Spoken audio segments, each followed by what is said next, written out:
नेकी ज़ाया नहीं जाती। सदियों पुरानी बात है। हिंदुस्तान पर इस वक्त के राजा महाराजे हुकूमत किया करते थे। एक हिंदू राजा ने बहुत से इलाकों पर कब्जा किया हुआ था। वो एक जालिम बादशाह था, बात बात पर वजीरों को कत्ल करवा दिया करता था। उसका एक वजीर एक अक्लमंद और रहमदिल शख्स था। वो रियाया से नेक स्कूल करता था और उनकी मदद भी करता था।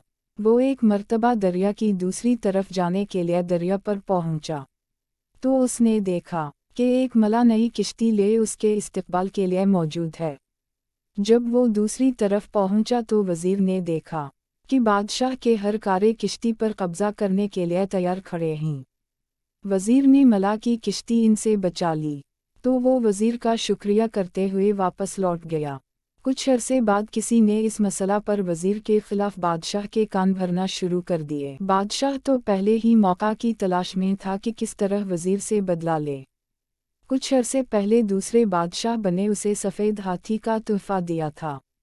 वो बच्चा था मगर अब जवान हो गया था। बादशाह बमा अपने वज़रा और दरबारीन के इसे देखने गया। तमाम दरबारी और वज़रा उसकी तारीफ कर रहे थे। बादशाह वज़ीर से इंतकाम लेना भूला नहीं था। उसने वज़ीर से कहा, मुझे इस हाथी का ठीक वज़न बताओ वरना तुम्हें कत्ल कर दिया जाएगा। 10 दिन की मोहलत है। वज़ीर बहुत परेशान हुआ। वो मुख्तलिफ तदबीरों का सोचने लगा मगर कुछ समझ नहीं आ रहा था। वो परेशानी के आलम में दरिया की तरफ निकल गया और वहीं बैठकर सोचवाओ विचार करने लगा। इसी दौरान वही किश्ती वाला बुजुर्ग उसके पास आया और झुककर सलाम किया। वज़ीर को परेशान देखकर पूछा, वज़ीर मुहतरम, क्या बात है, आप परेशान लग रहे हैं?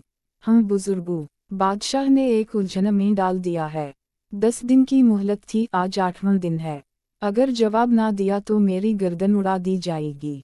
वो उलझन किया है, शायद मैं कुछ मदद कर सकूं। बात यह है कि बादशाह के पास एक सफ़ेद हाथी है। वो उसका वज़न बताने का कह रहा है, वरना मेरी गर्दन। ये तो कोई मसला ही नहीं है। चटक की बजाते ही हल हो गया है आपका मसला। मेरी जान को बनी है, आप चटक की बजाते मसला हल कर रहे हैं। वज़ीर ने हैरत से कहा, जी मुहतरम, आप कल हाथी लाइए, इसे किश्ती पर बैठा कर दरिया में उतारते हैं। जितनी किश्ती पानी के अंदर जाएगी इस पर निशान लगाएंगे, फिर इतने वज़न के पत्थर को निशान तक किश्ती पानी में ले जाकर वज़न कर लें। Very good. वज़ीर की समझ में सारी बात आ गई। अगले दिन वो हाथी को दरिया के किनारे लाया। उसे किश्ती में सवार करके दरिया में ले जाकर किश्ती पर निशान लगा दिया। फिर उस निशान तक पत्थर डालकर वज़न किया गया। फिर उन पत्थरों का वज़न किया और बादशाह को बता दिया। अब बादशाह हैरान हुआ कि ये कैसे मुमकिन है। जब उसे बताया तो बहुत खुश हुआ। एक नेकी का ये सिला दिया है। जबकि उस वज़ीर ने बहुत से मामलात में बादशाह की रहनुमाई की थी और अपनी गलती का इतराफ़ किया। नेकी कर दरिया में डाल। वज़ीर ने मला के साथ नेकी की और मला ने नेकी करके इसकी जान बचाई। अल्लाह ताला हमें नेक काम करने की तौफ़ीक़ अता फ़रमाए। आमीन।